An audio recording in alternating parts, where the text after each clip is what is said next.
Dan kalau seandainya ibu hamil, kalsium di tubuhnya kurang untuk bayi itu yang diambil tulang dari kalsium yang ada di tulang dan di gigi ibunya kan gitu. Makanya kenapa itu ibu lebih cenderung keropos tulang dan keropos gigi dibanding laki-laki, salah satunya karena itu.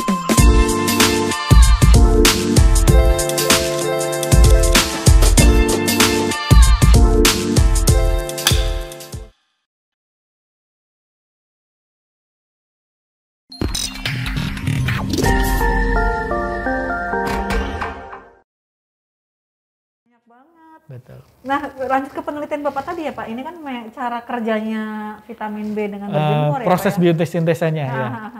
Nah, terus Bapak ini meneliti itu ke orang-orang atau kemana Pak?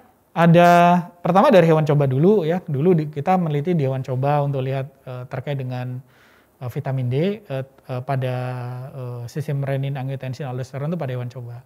Pada apa Pak? Hewan coba. Oh, hewan coba. Terus habis itu ke manusia. Ke manusia yuk, ke hewan ya, nggak usah tanya ya Pak ya, ke berapa hewan ya Pak ya. ke manusianya banyak gitu Pak? Ya, kalau ke manusia kita lebih banyak survei analitik. Ya, kalau eksperimen kita banyak ke hewan coba. Walaupun sebenarnya vitamin ya, tapi kita kan harus tetap menjaga keamanan dari sampel yang kita gunakan. Survei analitik itu apa Pak? Survei analitik itu hanya sekedar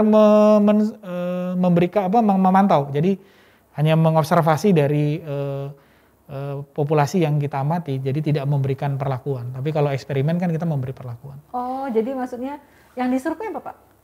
Manusia dong. Maksudnya? Yang disurvei tekanan ini ya, kadar vitamin D-nya. Oh, jadi yang diambil apa Pak kadar vitamin D? Darah. Oh, darah. Ya. Abis darah diuji laboratorium, vitamin D-nya gimana gitu ya Pak? Dilihat. Seperti yang saya katakan tadi ya, jadi kalau awalnya kan saya populasinya lansia ya. Oh, lansia. Iya, pada lansia itu kan cuma 4% yang normal. Dulu saya pikir begini, kenapa lansia? Mungkin karena lansia ini kan kulitnya udah keriput, elastisitasnya kurang, kemudian dia juga banyak di dalam ruangan aja gitu ya. Sehingga saya berpikir, ya wajar lah pada lansia gitu. Tapi ternyata pada mahasiswa juga, ini yang tahun kemarin kami lakukan. 21 ya Pak? Iya, dengan beberapa mahasiswa FK dan mahasiswa pasca ya. Ternyata hanya 3% yang normal juga, jadi sangat sedikit sekali yang memiliki kadar vitamin D normal ya. Pak, Bapak ini melakukan penelitian itu, vitamin D itu Bapak setelah berjemur baru Bapak ukur vitamin D-nya? Enggak, kalau yang ini kita nggak memberikan perlakuan, jadi memang kita sekedar mensurvei saja. Sedang mengambil sampel darahnya, kemudian kita ukur kadar vitamin D-nya. Oh, cuman mensurvei saja. Kita tidak memberi perlakuan. Kita pernah seperti itu, jadi kita survei awal, pada lansia tapi kita survei awal, kadar vitamin D-nya, kemudian kita ukur juga tekanan darah dan variabel-variabel yang lain. Kemudian mereka kita jemur, kita anjurkan untuk senam pagi, sembari berjemur, sembari aktivitas yang lain di luar ruangan. Kemudian setelah 3 bulan kami ukur lagi kadar vitamin D-nya, gitu. Dan ternyata memang naik, walaupun naik ya, tapi memang tidak senaik ketika orangnya masih dalam rentang dewasa. Jadi orang-orang tua itu memang kenaikannya tidak sebaik pada. Karena itu tadi sih, karena paparan sinar matahari pada kulit yang sudah kurang elastis ya, terutama pada lansia, kemudian banyak keriputan itu memang lebih tidak optimal dibanding. Iya Pak ya, nggak optimal. Jadi kalau justru lagi muda inilah gitu, banyak berjemur gitu ya. Iya. Kalau tua banyak berjemur makin keriput Pak. Ya nggak makin keriput sih, tapi biosintesa vitamin D-nya tidak sebaik ketika orang dewasa. Orang masih muda. Pak, berapa lama durasi kita berjemur itu untuk bisa meningkatkan vitamin D? Tadi seperti saya sampaikan di awal bahwa idealnya nggak usah lama-lama kan ya. Kalau durasinya kan antara 15 sampai dengan 30 menit, kemudian seminggu itu cukup 3 kali, 2 sampai 3 kali. 2 sampai 3 kali. Ya. Selama kalau bisa setiap hari ya. Iya, setiap saat hari. Sepanjang kehidupan kita. Vitamin D-nya itu terjaga ya Pak terjaga. Karena kan vitamin D ini vitamin yang larut dalam lemak ya, yang memang disimpan, kalau misalnya kita ini memang disimpan di jaringan lemak, tapi kan tidak bisa lah, maksudnya kalau misalnya kadar vitamin D dalam darahnya rendah ya diambil kan gitu. Jadi cadangannya nanti bisa habis kalau kita nggak produksi lagi. Efeknya apa Pak kalau kita kekurangan vitamin D Pak? Ya yang jelas kan tadi misalnya kayak kayak kita sampaikan di awal ya, kan orang dulu taunya vitamin D itu berkait dengan kesehatan tulang dan gigi. Ya, tulang dan gigi itu kan berkait dengan kalsium serum yang ada di darah. Dan yang lain-lain tadi deh, misalnya kan ada tekanan darah, ya bisa kalau vitamin D-nya kurang, nilu-nilu di gigi gitu Pak, tulangnya nyeri-nyeri gitu, atau gimana? Kalau vitamin D darah kurang, itu kan nanti akan berkait dengan kalsium serum. Kalsium yang ada di dalam darah. Karena dia akan mengaktifkan hormon paratiroid dan segala macam lah. Panjang ya ini. Mengaktifkan apa itu Pak?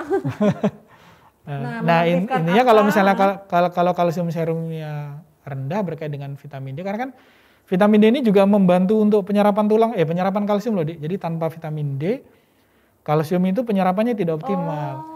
Makanya silahkan lihat produk susu yang dijual itu yang di pasar kayak vitamin D, ada vitamin D. Pasti difortifikasi dengan vitamin D. Saat ini ya. Iya Pak, saya pernah baca emang. Kenapa?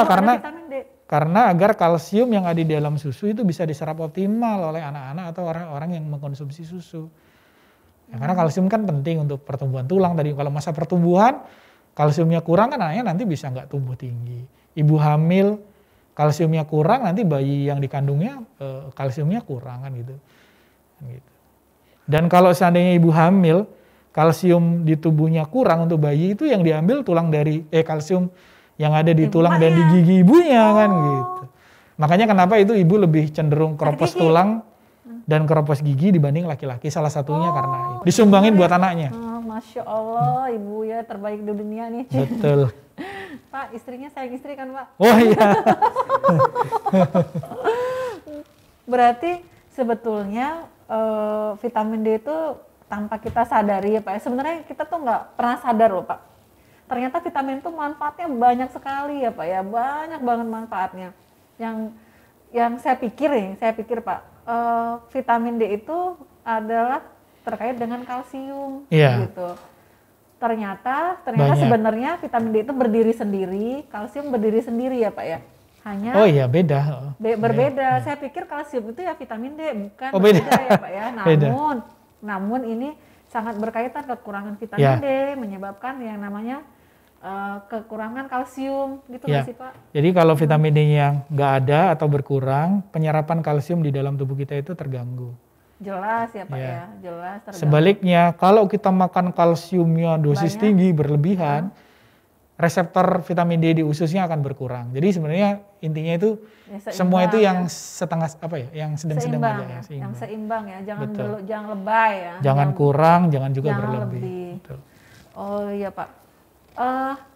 Masih menarik terkait dengan vitamin D ya Pak. Karena vitamin D ini nggak usah minum obat lah ya. Kita jemur aja udah oke lah ya. Cuman masalahnya untuk cewek-cewek Pak, cewek-cewek terutama saya ya Pak ya. Saya pribadi emang kita agak sedikit-dikit takut berjemur. Takut hitam ya. Agak lebay-lebay dikit ya Pak. Tapi jangan khawatir, memang jemurnya di pagi hari ya Pak ya, bukan siang siang bolong ya. Siang bolong jam 12 berjemur gitu. Enggak ya Pak ya, memang yang terbaik itu adalah di bawah jam 11, jam 7 sampai dengan jam 11. Ada yang bilang sampai jam 10, ada yang bilang sampai jam 11. Iya, ada yang bilang jam 10 sampai jam 11 itu. Benar nggak sih Pak? Iya, jam 10. Ya itu makanya kan banyak literatur banyak versi. Tapi ya udah kita ambil aja dari jam 7 sampai dengan jam 11. Nggak usah lama-lama. Nggak usah lama-lama. Betul. Lama-lama gosong nanti, Dek. Bener. Pak Desi kan di bawah Fakultas Kedokteran ya Pak? Iya, di bawah Fakultas Kedokteran. Menurut Pak Desi nih Pak, terkait dengan mahasiswa kita nih guys, kenapa orang-orang masyarakat luar itu harus masuk kedokteran Malahayati itu kenapa Pak? Ya kita harus jujur ya, sekarang kan akreditasi itu tidak membedakan negeri dan swasta. Oh iya. Dan akreditasi Fakultas Kedokteran kita ini kan sudah B ya, sudah sangat baik lah istilahnya, udah B. Kemudian juga kita punya dosen itu bagus-bagus ya, bukan hanya spesialis, bukan hanya S2, tapi ada S3, banyak S3. Kemudian juga kita punya rumah sakit sendiri. Nah itu dia tuh. Punya rumah sakit sendiri yang ada di lingkungan kampus, yang bisa digunakan untuk proses pembelajaran. Di Lampung nggak ada, nggak ada sementara rumah sakit sendiri di lingkungan kampus ya. Betul. Fakultas kedokteran tuh ada apa aja, Pak? Fakultas kedokteran itu ada 11 prodi di bawahnya. Nah, 11. Ya. Apa aja? Banyak. Ada kedokteran. Kedokteran. Kedokteran itu ada 2 prodi kan, ada profesi, ada akademik. Oh, ada profesi dokter, Ya, ada dokter. Ya, kemudian keperawatan ada 3 prodi malahan ya. Ada S1, ada D3, S1, kemudian ada profesi. Kebidanan ada 3 juga. Ada apa ada ya, D3, ada D3, D4, kemudian D4 profesi bidan. Ya, kemudian ada D3 farmasi, S1 farmasi, dan satu lagi prodi baru psikologi. Banyak banget kan, Banyak. dan semuanya itu adalah dosen-dosennya berkualitas. Wah, ya Pak pasti. ya. Nggak diragukan lagi, contoh, nggak usah jauh-jauh guys. Nih, ada si Harmawan, cuy. Bu Denti juga kan gitu. Maaf ya, apa itu? Thank you banget loh Pak Desi sudah hadir di sini. Next kita cerita masalah buku Pak Desi nih ya, karena Pak Desi juga punya buku guys, punya buku tentang vitamin D ya. Itu akan kita kupas habis, tapi boleh kasih komen di sini nanti yang, ayo dong Pak Desi komen lagi, bicara lagi dong vitamin D, nanti kita undang lagi Pak Desi. Ya. Terima kasih banyak Pak Desi atas waktunya. Sama-sama. Untuk kami, mudah-mudahan sangat bermanfaat untuk saya. Saya tambahkan sedikit boleh deh? Boleh. Jadi bukunya itu bukan hanya buku vitamin D, tapi satu lagi buku bagaimana caranya mengatasi obesitas. Bagaimana biar bisa caranya langsing, terutama pada cewek-cewek nih yang mau nurunin berat badan boleh. Pak Desi, aku banget. Nanti kapan-kapan kita boleh bicara bagaimana caranya kita bisa menurunkan berat badan yang sehat ya. Menurunkan berat badan yang sehat, Ya. aku banget. Guys, pokoknya kalian jangan lupa ya di sini ya, kasih tahu minta Pak Desi yang menurunkan berat badan yang sehat. Jangan lupa. Thank you banget Pak Desi, sampai jumpa lagi. Terima kasih. Ya. Gini aku Pak Desi, aku Ya. nggak mau gini, aku mau. Makasih ya, makasih semua.